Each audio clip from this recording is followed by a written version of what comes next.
बिस्मिल्लाहिर्रहमानिर्रहीम। अस्सलाम वालेकुम नाज़रीन, आप यूट्यूब चैनल देख रहे हैं। मैं इमरान खान हूँ। अमरीकी सदर डोनाल्ड ट्रंप ने खिताब किया है अमरीकी कौम से। उम्मीद की जा रही थी कि वो बहुत बड़ा अनाउंसमेंट होगा, क्योंकि अमरीकी सदर ने खुद पहले ये स्टेटमेंट दिया। उन्होंने ये कहा कि रात को 9 बजे अमरीकी वक्त के मुताबिक जब मैं खिताब करूँगा तो सबको पता चलेगा कि मैं कितना अजीम आदमी हूँ। तो बहुत बड़े दावे किए डोनाल्ड ट्रंप ने, लेकिन जब डोनाल्ड ट्रंप ने खिताब किया तो उसके बाद पूरी दुनिया से जो तज्जिया आ रहा है वो एक ही है। मैंने खुद खिताब सुना, मैं भी इंतज़ार कर रहा था, पता नहीं अब डोनाल्ड ट्रंप क्या कहने वाला है। तो रात गए तक हमने इंतज़ार किया, क्योंकि अमेरिका का और बरतानिया का भी टाइम का फ़र्क है, और पाकिस्तान का और अमेरिका का तो बहुत ज़्यादा फ़र्क है, लगभग आधे का फ़र्क है। तो डोनाल्ड ट्रंप ने जो खिताब किया उसके अंदर कोई नई बात थी ही नहीं, यानी उस खिताब के अंदर कुछ ऐसा नहीं था जिसको आप ये कहें कि ये पहले से हमें नहीं पता था या डोनाल्ड ट्रंप ने ये वाला दावा पहले नहीं किया था। पहले ज़रा आप देख लें लुब्बे लुबाब था क्या। ज़्यादा लंबा खिताब नहीं था। डोनाल्ड ट्रंप ने बताया, जनाब हमने बहुत तबाही फेर दी है ईरान में और बहुत बुरी सूरत हाल पैदा कर दी है। ईरान के सारे लीडर्स मार दिए हैं, उनकी एयर फोर्स, बेरिया और उनकी मिसाइल कुव्वत सब तबाह कर दी है। ईरान कभी भी एटमी कुव्वत नहीं बन सकेगा। इससे पहले दुनिया में जो जंगें हुई हैं वो बहुत लंबी लंबी जंगें हुई हैं। वर्ल्ड वॉर 1 कितना अरसा चली, वर्ल्ड वॉर 2 कितना अरसा चली, फिर जो बड़ी बड़ी बाकी जंगें उन सबका उन्होंने हवाला दिया कि वो जंगें कितना कितना लंबा अरसा चलती रहीं। लेकिन हमने एक शानदार मिलिट्री ऑपरेशन सिर्फ 32 दिनों के अंदर मुकम्मल किया है और बड़ी ज़बरदस्त कामयाबियां हासिल की हैं। दुनिया और अमेरिका पहले से ज़्यादा महफूज है और पहले से ज़्यादा मजबूत है। ये एपिक फ्यूरी का जो ऑपरेशन है, इसका नाम इन्होंने एपिक फ्यूरी रखा था ऑपरेशन का, जो इसराइल ने और अमेरिका ने मिलकर किया था ईरान के ऊपर। ये शानदार कामयाबियां हैं। अब लगता ये था कि शायद डोनाल्ड ट्रंप कोई जंगबंदी का ऐलान कर देगा। बहुत सारे लोग ये कह रहे थे कि जंगबंदी का ऐलान नहीं भी करेगा तो डोनाल्ड ट्रंप इसका इशारा दे देगा। डोनाल्ड ट्रंप ने ना तो जंगबंदी का ऐलान किया वाज़े तौर पे, ना कोई उसका ऐसा इशारा दिया जिसकी बुनियाद पे हम आज ये कह सकें कि जंगबंदी होने वाली है। लेकिन डोनाल्ड ट्रंप की बातों से ऐसा लगता है जैसे वो जंग से जान छुड़ाना चाह रहा है। वो कह रहा है जी मुझे बहुत कामयाबियां मिल गई, मैं तो बहुत कामयाब आदमी हूँ और अमेरिका को तो मैंने जितवा दिया है, अमेरिका तो जीत गया है, अमेरिका तो बहुत आगे निकल गया है, हमने अपने मकासद हासिल कर लिए हैं, बस थोड़े से रह गए हैं, कुछ अरसा और होगा, फिर मजीद बड़े हमलों का इंदिया भी दिया कि ज्यादा लीथल अटैक किया जा सकता है अमेरिका की जानिब से और इसराइल की जानिब से ईरान के ऊपर। ये उन्होंने इशारा दिया। लेकिन जो असल बात है जिसका दुनिया इंतजार कर रही थी कि शायद कोई जंगबंदी का अनाउंसमेंट हो जाएगा जिससे लोग कहेंगे कि ट्रंप तो बहुत अजीम आदमी है, अपना काम करके निकल गया और क्रेडिट भी नहीं लिया।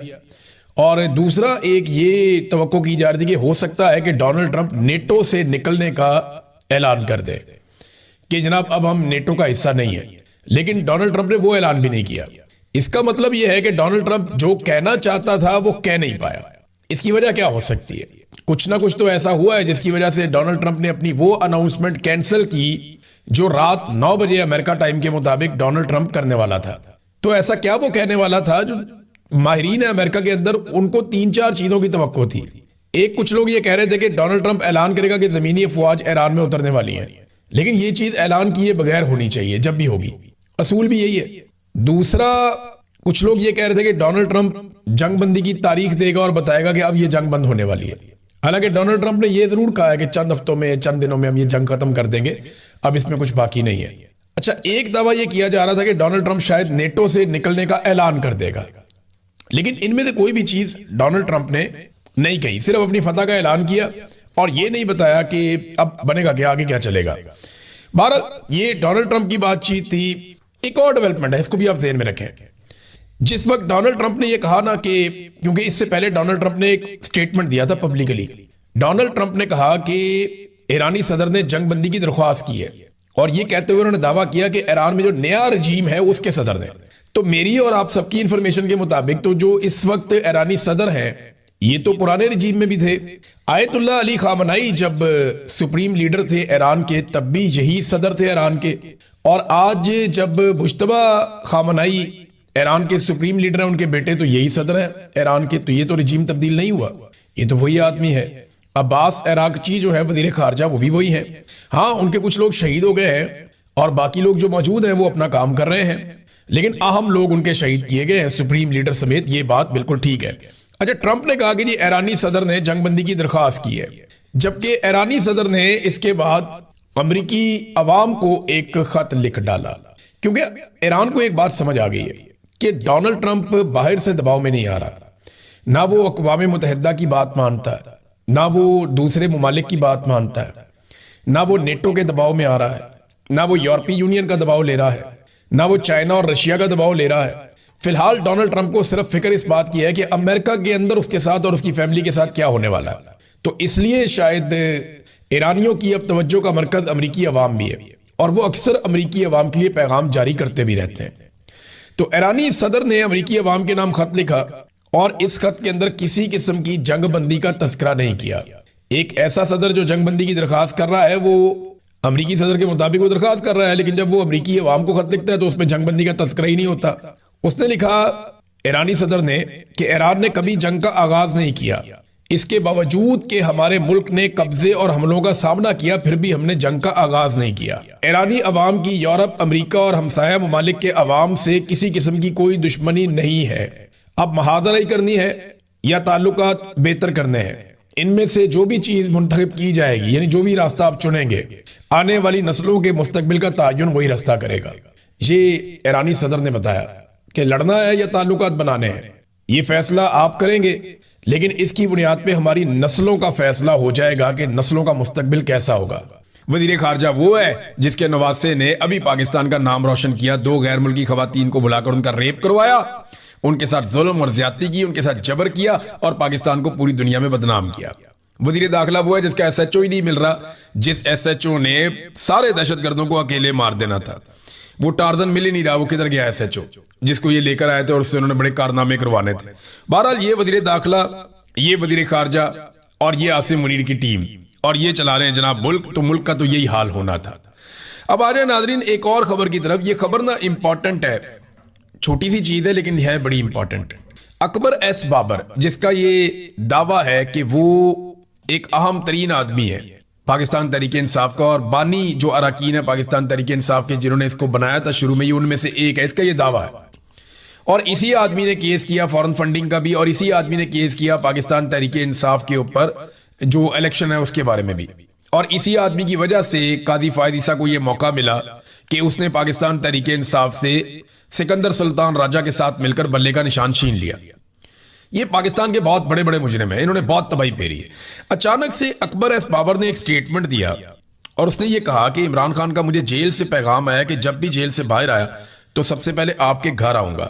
अब ये मुझे समझ नहीं आ रही कि ये इन्होंने क्यों कहा। देखें, जेल से इमरान खान का पैगाम वैसे तो रुका हुआ है, लेकिन अकबर एस बाबर को मिलता है कि जेल से बाहर आकर सबसे पहले आपके घर आऊंगा और वो अपने इख्तलाफात इमरान खान साहब से दूर करें। क्या वजह क्या है, इनको क्या मालूमात मिली हैं या क्या शक इनको गुजरा है? क्योंकि अकबर एस बाबर उन लोगों में से एक है जिसकी नस्लों को पाकिस्तानी माफ नहीं करेंगे। जो पाकिस्तान के अंदर जुल्म और बर्बरियत की बुनियाद रखी गई, उस बुनियाद के रखने में ऐसा दिखाई देता है कि एस्टेब्लिशमेंट जो जो चाहती थी वो मवाद अकबर एस बाबर ने प्रोवाइड किया। यानी इन्होंने वो ग्राउंड बनाकर दी जिस ग्राउंड के ऊपर पाकिस्तान तहरीक इंसाफ को बहुत बड़े बड़े धचके लगे। पाकिस्तान तहरीक इंसाफ इनको ओन नहीं करती, आप दुनिया में जहां मर्जी ले जाएं, तहरीक इंसाफ इस आदमी को मुंह भी नहीं लगाती, लेकिन ये तहरीक इंसाफ का मामा बन गया और इसने हर जगह के ऊपर केसेस किए, दरखास्तें दी और इसकी दरखास्तों की बुनियाद के ऊपर पाकिस्तान तहरीक इंसाफ को नाकाबिले तलाफी नुकसान पहुंचा। अब लोग इससे नफरत करते हैं पाकिस्तान में, मैं आपको कैटेगोरिकली कह रहा हूं, इसको आप ले जाए पाकिस्तान में जहां मर्जी ले जाए, लोग इससे बहुत नफरत करते हैं पाकिस्तान में। इसे ऐसी क्या मालूमात मिली कि अब ये उस नफरत से बचना चाहता है और भागना चाहता है। देखिए, इमरान खान साहब की जेल में तबीयत के हवाले से अलग अलग किस्म की खबरें आती हैं, फिर एक ऐसी खबर दी जाती है, अफवाह उड़ाई जाती है कि खुदा न खास्ता इमरान खान को कुछ हो गया। अब ऐसे माहौल में अकबर एस बाबर अपने आप को क्यों इमरान खान का हमदर्द और इमरान खान को क्यों अपना करीबी साथी साबित करना चाहता है, मैं इस बात को यहां पे छोड़ रहा हूं। क्योंकि जो कुछ आजकल हो रहा है ना, जिस तरह सुहेल बड़ाइच ने पैंतरा बदला है, जिस तरह कुछ और लोगों ने पैंतरा बदला है, इसी तरह ये जो अकबर एस बाबर ने किया, ये सारी चीजें अगर आप प्लस माइनस करके देखें तो कोई पिक्चर अच्छी नहीं बन रही। और इमरान खान साहब की मुलाकातें लगातार उनकी फैमिली से बंद की गई हैं। तो क्या इससे फर्क पड़ता है कि अगर एक मुलाकात करवाई जाए और वो उनकी सेहत के हवाले से मुकम्मल इत्मीनान करके आए, तो मुलाकातें तो बिल्कुल ही बंद है। नाज़रीन, स्ट्रीट मूवमेंट जो है वो चल रही है, लेकिन उसके आगाज से पहले जमरूद बाजार को बंद कर दिया गया, पुलिस ने वहां पे बाजार बंद करवाया। मेरा सवाल यह है कि ये कौन सी स्ट्रीट मूवमेंट है जिसमें बाजार बंद करवाया जाता है? भाई, बाजार तो खुले होते हैं। स्ट्रीट मूवमेंट ये नहीं है कि आपने जलसा करना है या किसी जगह पे आपने रैली निकालनी, वो नहीं है स्ट्रीट मूवमेंट। वो एक पॉलिटिकल एक्टिविटी है अलग तरह की, उससे मोमेंटम बनता है, मोटिवेशन मिलता है।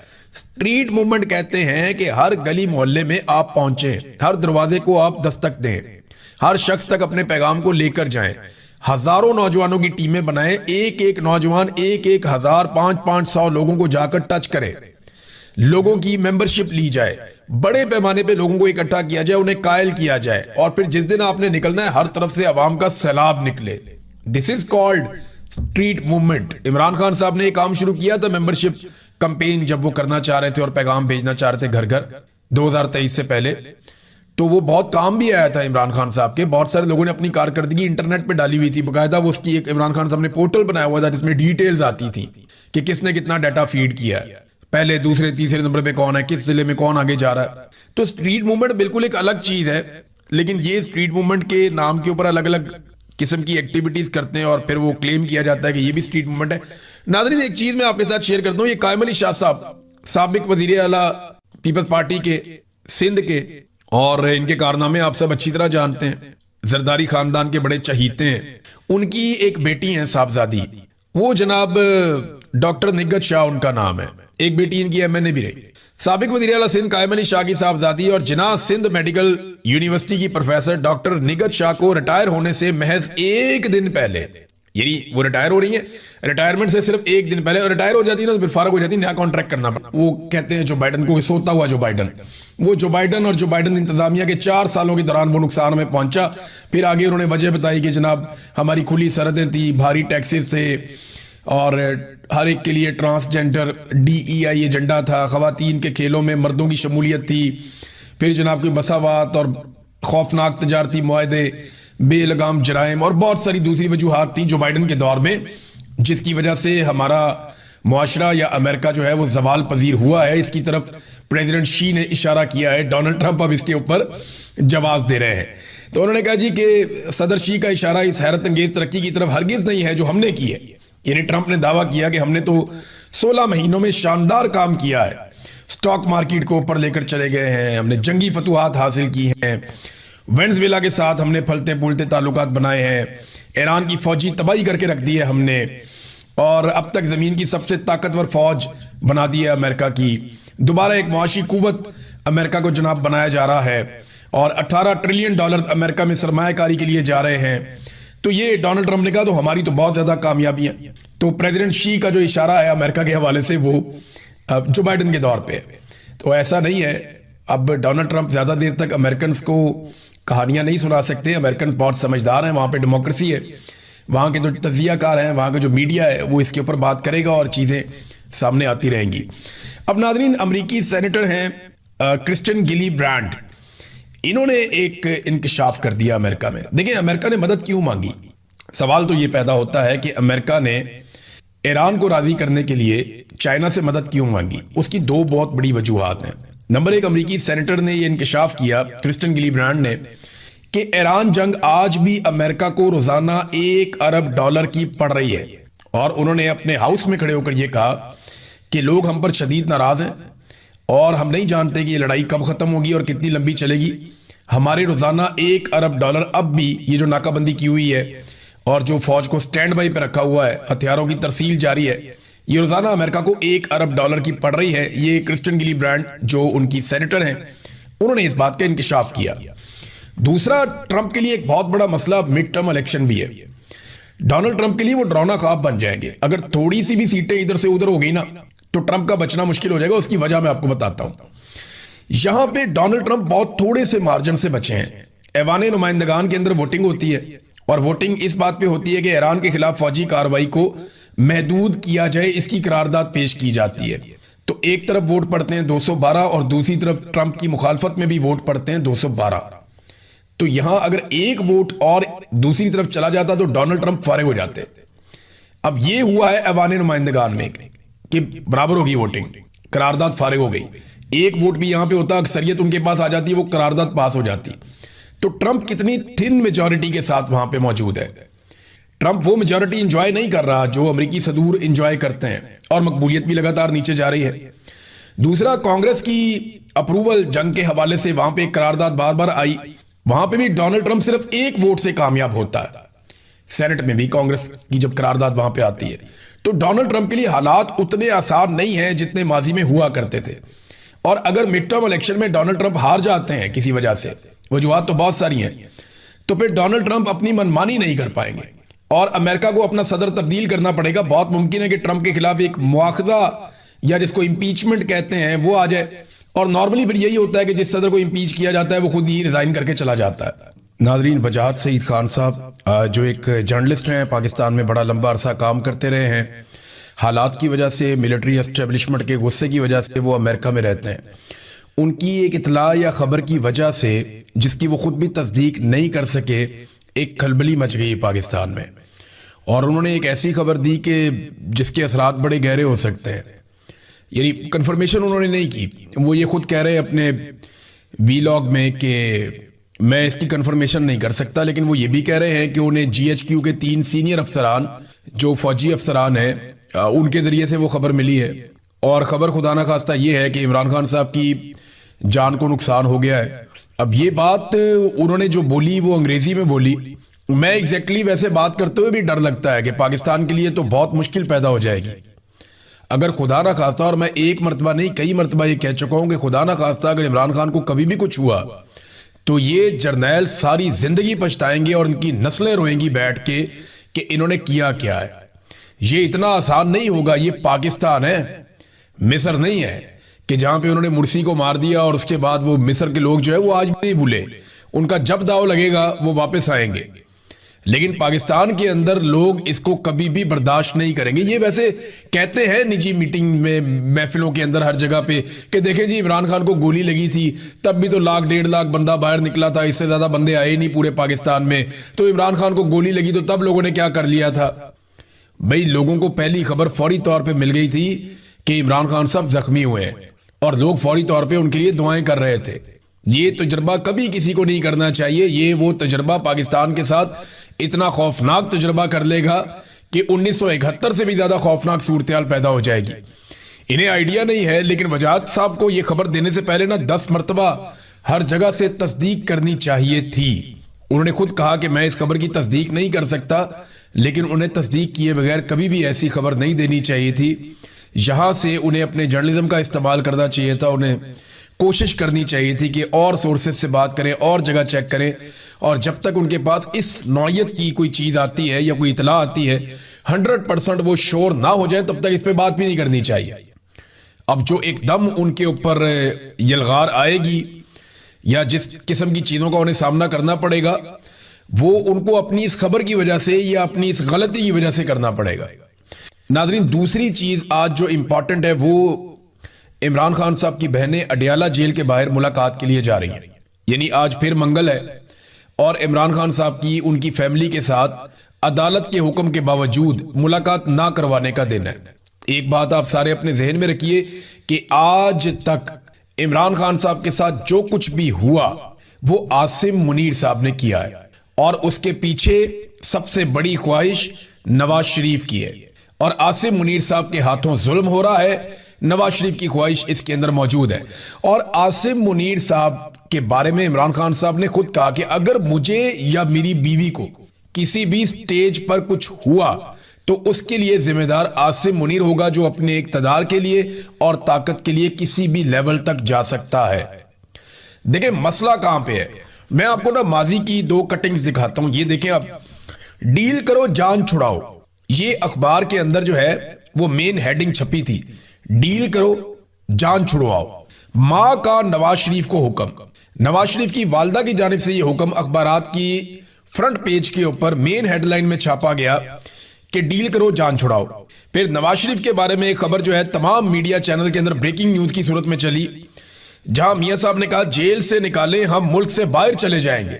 یہ مشرف کے ساتھ بھی عرب ممالک کے ذریعے سے ڈیل کر کے پاکستان سے باہر چلے گئے تھے. عمران خان صاحب کے دور میں بھی جنرل باجوہ سے ڈیل کر کے, اور جنرل فیض حمید نے ان کو نکالا تھا.